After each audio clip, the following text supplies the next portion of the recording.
परीक्षित बोले, प्रभु कृपा करके ये बताओ कि प्रहलाद किसके पुत्र थे और क्यों प्रहलाद ने नाम जपा, कैसे भगवान नरसिंह अवतार लेकर के आए प्रहलाद को बचाने के लिए। तो सारी कथा विस्तृत श्री सुखदेव जी ने राजा परीक्षित को श्रवण कराई और कहा कि परीक्षित, जिस समय भगवान ने वराह रूप धारण करके हिरण्याक्ष को मार दिया तो इसका एक और भाई था हिरण्याकश्यप।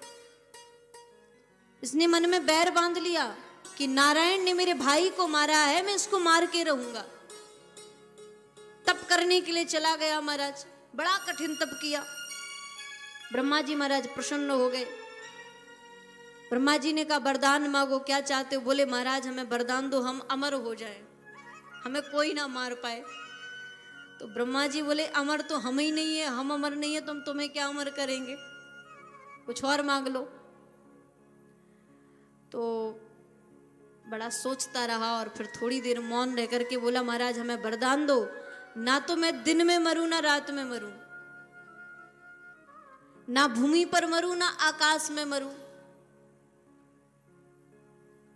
ना किसी अस्त्र शस्त्र से मरूं, ना किसी जीव जंतु से मरूं, या केवल मनुष्य से मरूं।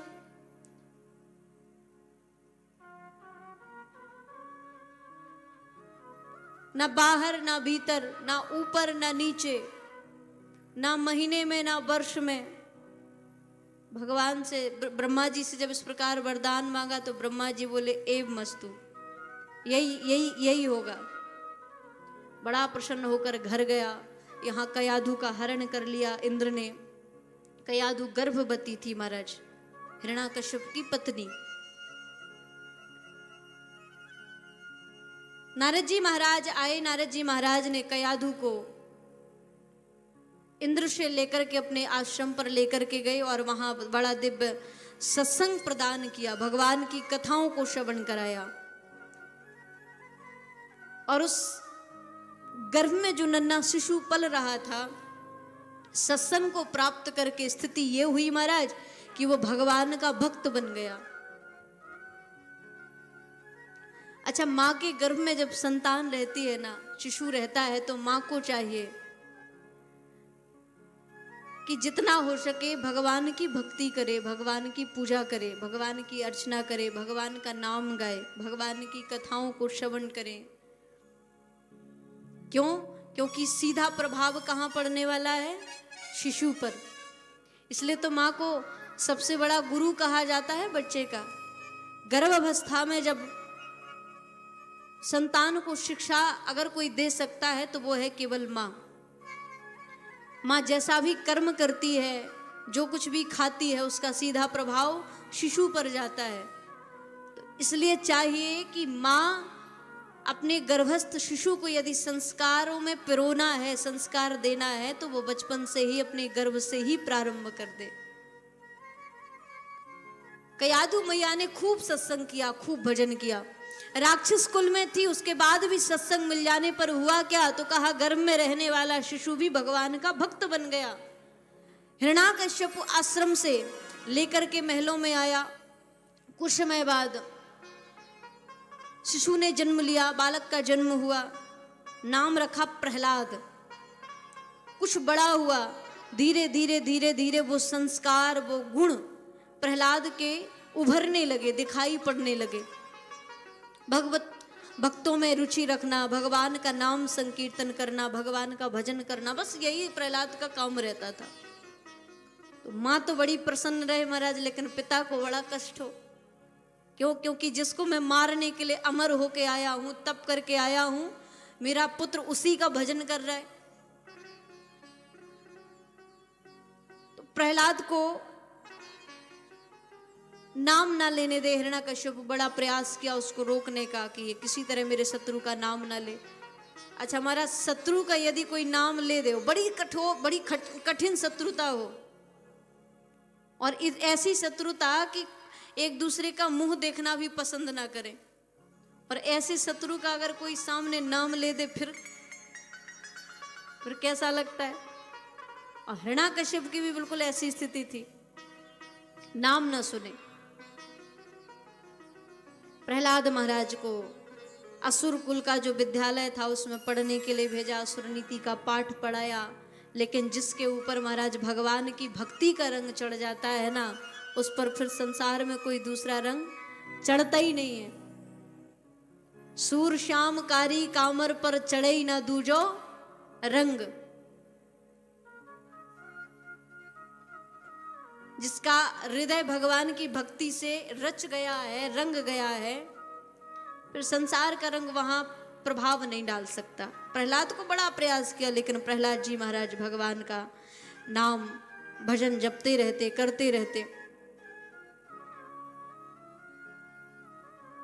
एक बार हिरण्याकश्यप ने प्रहलाद को अपनी गोदी में बिठाया और बिठा करके पूछा, बेटा तू सच सच बता, तेरी बुद्धि किसने खराब करी है?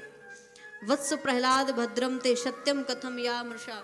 झूठ मत बोलना, तू सत्य बता कि तुझे ये किसने सिखाया कि तू नारायण का नाम ले। तो प्रहलाद जी महाराज ने कहा, संसार में कौन किसको सिखा सकता है? परमात्मा ही स्वयं अपने मार्ग पर जिसको चाहे उसको लगा ले महाराज। भगवान ही सब कुछ समर्थ है, उसकी कृपा के बिना कुछ संभव नहीं हो सकता।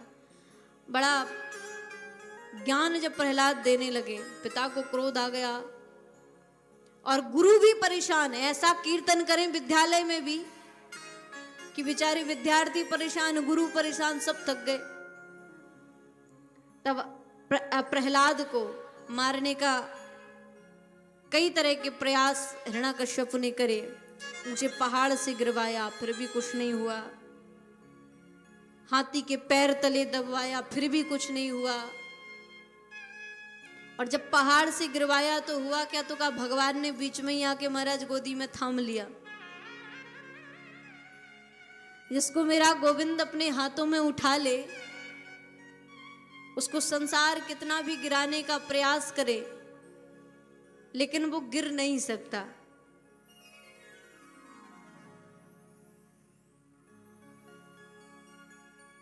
बैरी बपूरा क्या करे जब हरि बचावनहार। और बैरी के 2 हाथ हैं, हरि के हाथ 1000। अब 1000 हाथों वाले के आगे महाराज 2 हाथ वाला क्या करेगा?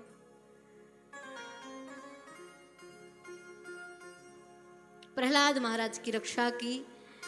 इस प्रकार अंत में प्रहलाद को मारने के लिए होलिका को बुलाया गया, उसकी गोदी में बिठाल दिया, अग्नि लगवा दी। लेकिन प्रहलाद महाराज पर भगवान ने कृपा करी और प्रहलाद को भगवान ने बचा लिया, लेकिन होलिका जल करके भस्म हो गई। अंत में खंबे को गर्म करवाया और प्रहलाद को भय दिखाया कि अभी भी तू मेरे शत्रु का नाम लेना छोड़ दे। लेकिन प्रहलाद महाराज ने कहा, पिताजी आप चिंता मत करो, आप मुझे इस खंबे से बंधवाओगे, बंधवा दो, मुझे भय नहीं होता है, मैं डरता नहीं हूं। क्यों? क्योंकि अगर आप इस खंबे से भी मुझे बंधवाएंगे ना, तो आप मुझे कहीं खंबे से नहीं बल्कि मेरी परमात्मा, मेरे पिता की गोदी में आप स्वयं अपने हाथों से मुझे बिठालने जा रहे हैं। तो कहा इस खंबे में भी तेरा नारायण है? बोले हाँ, इस खंबे में भी मेरा ही नारायण है। और तलवार लेकर के महाराज खंबे पर प्रहार करने के लिए दौड़ा। और जैसे ही हिरण्याकश्यप तलवार हाथ में लेकर के खंबे के निकट पहुंचा, प्रहार करने ही वाला था कि उस खंबे को फाड़ करके विशाल भगवान नरसिंह अवतार धारण करके प्रकट हो गए। बोले नरसिंह भगवान की जय। भगवान का दिव्य विकराल स्वरूप, बड़े भयानक नेत्र महाराज, क्रोध से लाल, जीभ बार बार जैसे किसी को खाने का संकेत कर रही है। बड़े बड़े भगवान के नाखून जो किसी को नोचने का संकेत कर रहे हैं। बड़ा विकराल स्वरूप प्रभु का। और सिंह का सिर है और मनुष्य का शरीर है। एक दहाड़ मारी सो महाराज जितने दैत्य थे सब वहां से भाग गए। हिरण्याकश्यप निडर होकर के बोला, अच्छा ये है तेरा नारायण? अभी देखता हूं इसको, ये बहुत दिनों से मुझसे लुका छिपी खेल रहा है, आज मेरे सामने आया, आज इससे 2 हाथ करता हूं। भगवान के साथ लड़ता रहा। अंत में भगवान ने महल की देहली पर जाकर के मेरे प्रभु विराजमान हुए और अपनी जंघाओं पर हिरण्याकश्यप को लिटा करके और फिर ब्रह्मा जी से दिए हुए वरदान को याद कराया कि तू स्मरण कर, तूने क्या वरदान मांगा था ब्रह्मा से, अमर कर दो। तू अपने आप को अमर समझता था। बोला, हिरण्याकश्यप ने कहा कि आप मुझे मार नहीं सकते हैं। क्यों? तो कहा मैंने वरदान ही ऐसे मांगे, आप में मारने की सामर्थ्य है ही नहीं। भगवान बोले, क्या वरदान मांगा था? तो बोले, मैंने वरदान मांगा था कि ना तो मैं दिन में मरूं ना रात में। भगवान बोले, तो तुम ही देखो दिन है कि रात है, संध्या की वेला है, गौधूली वेला है। तो बोले फिर भी नहीं मार सकते। कहा क्यों? तो कहा मैंने वरदान मांगा था ना दिन में ना बाहर मरूं ना अंदर मरूं। तो भगवान बोले, तुम ही देखो तुम बाहर हो कि अंदर हो। बोले ये तो सत्य है ना, तो मैं बाहर ही हूं ना अंदर हूं, मैं तो बीच में देहली पर हूं, फिर भी नहीं मार सकते। बोले क्यों? तो कहा मैंने ये भी वरदान मांगा था ना मैं ऊपर मरूं ना नीचे। तो बोले तुम ही देख लो तुम कहाँ हो, तुम ऊपर हो कि नीचे हो। ये भी सत्य है, मैं ना ऊपर हूं ना नीचे हूं, आपकी जंघाओं पर हूं, लेकिन चिंता मत करो फिर भी नहीं मार पाओगे। कहा क्यों? तो कहा कि मैंने वरदान मांगा था ना तो मैं वर्ष में मरूं ना महीने में मरूं। तो भगवान ने कहा कि अब तुम ही देखो, मैंने तुम्हारे लिए अलग से बनाया है मारने के लिए पुरुषोत्तम मास, फिर भी नहीं मार पाओगे। मैंने वरदान मांगा था ना अस्त्र से मरूं ना शस्त्र से मरूं। भगवान बोले मैं अस्त्र शस्त्र लेके कुछ नहीं आया हूं, मैं अपने नाखूनों से तुम्हें मारूंगा।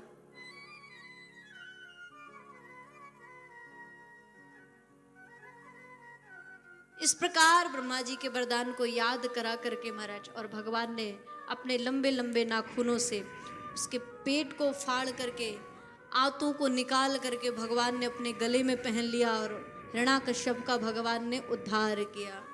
बोले भक्त वत्सल भगवान की। लेकिन क्रोध शांत नहीं हुआ, क्योंकि भक्त को कष्ट दिया है। भगवान बड़ी क्रोध में बैठे हैं। अब जितने भी देवता थे सब डर गए महाराज, नारायण प्रभु को कैसे शांत किया जाए। और इतना ऐसा अवतार, इतना खतरनाक अवतार तो भगवान ने अभी तक नहीं लिया महाराज, पहली बार ऐसा स्वरूप लेकर के आए हैं।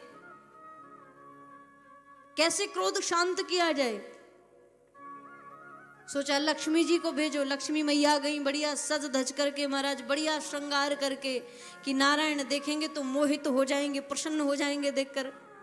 लेकिन यहां तो जैसे ही पहुंची भगवान के सामने, नीचे सिर झुकाए और जैसे ही सिर उठा करके भगवान की ओर देखा, भगवान ने मारी एक दहाड़। और जैसे ही दहाड़ मारी सो लक्ष्मी जी वहां तो रुकी ही नहीं, सीधा भाग के गई क्षीर सागर में। ब्रह्मा जी बोले क्या हुआ? बोले कि ऐसे होते हैं मेरे नारायण, ऐसे लग रहा है जैसे कोई बब्बर शेर बैठा हो, ऐसे थोड़ी मेरे भगवान है। कैसे क्रोध शांत किया जाए? तो ब्रह्मा जी ने सोचा कि एक ही उपाय है, दूसरा कोई उपाय नहीं है। क्या? जिस भक्त के लिए भगवान ने अवतार लिया है, जब तक वो भक्त भगवान के निकट नहीं जाएगा तब तक भगवान का क्रोध शांत होने वाला नहीं है महाराज। सो नारायण के पास प्रहलाद को भेजा और जैसे ही भक्त प्रहलाद भगवान के निकट पहुंचे सो भगवान ने तुरंत उठाकर अपनी गोदी में बिठाया। और जैसे एक गाय अपने नन्हे से बछड़े को प्रेम करती है ना, दुलारती है ना, वैसे ही मेरे नारायण प्रभु नरसिंह भगवान प्रहलाद को प्रेम करने लगे। भगवान ने प्रहलाद से कहा बेटा तुम इतने नन्हे से हो, तुम्हें मेरे स्वरूप का भय नहीं लगता? तो प्रहलाद बोले नहीं प्रभु, मुझे आपके स्वरूप का भय नहीं लगता। क्यों? तो कहा आप स्वरूप कैसा भी धारण कर लें प्रभु, लेकिन आपके हृदय में तो कभी क्रोध होता ही नहीं है। आप भक्तों के प्रति सदैव दया का भाव रखते हैं। आप तो करुणा निधि हैं, आप तो दया निधि हैं। ये तो क्रोध तो प्रभु केवल आपका बनावटी है, भक्तों के लिए तो प्रेम रहता है। और दूसरी बात, भगवान जब कोई सिंह दहाड़ता है, चिल्लाता है, तो जंगल के सारे जीव जंतु वहां से भाग जाते हैं। लेकिन उसका जो बच्चा होता है ना, वो उससे डरता नहीं है, उसके दहाड़ने से। वो क्या करता है महाराज, तो का उछल करके उसकी पीठ पर चढ़ जाता है। तो प्रभु, मैं तो आपकी संतान हूं, मैं तो आपका बालक हूं, मैं कैसे आपके इस क्रोध से डरूंगा नाथ। भगवान बोले, प्रहलाद, मैं तुम्हारी भक्ति से प्रसन्न हुआ, बताओ क्या चाहते हो। तो कहा कि भगवान, मैं आपसे चाहता कुछ नहीं हूं, बस केवल एक कृपा करिएगा। तो कहा कि क्या। भगवान, मेरे पिता ने आपसे द्वेष किया, आपसे वैर किया, आपका नाम नहीं लिया, आपका भजन नहीं किया, आपने उसका उद्धार तो कर दिया, लेकिन प्रभु मेरे पिता की अधोगति नहीं होना चाहिए। आप कृपा करके अपने धाम की उनको प्राप्ति कराएं, उनका कल्याण करें, उनकी मुक्ति होना चाहिए। भगवान बोले, धन्य है प्रहलाद, तेरे जैसी संतान जिस कुल में जन्म ले ले महाराज, वहां की तो 21 पीढ़ियां भी तर जाती हैं, 21 पीढ़ियों का कल्याण हो जाता है। तेरे जैसे भक्त बड़े महान होते हैं। इस प्रकार 42 श्लोकों में प्रहलाद महाराज ने भगवान की दिव्य स्तुति की और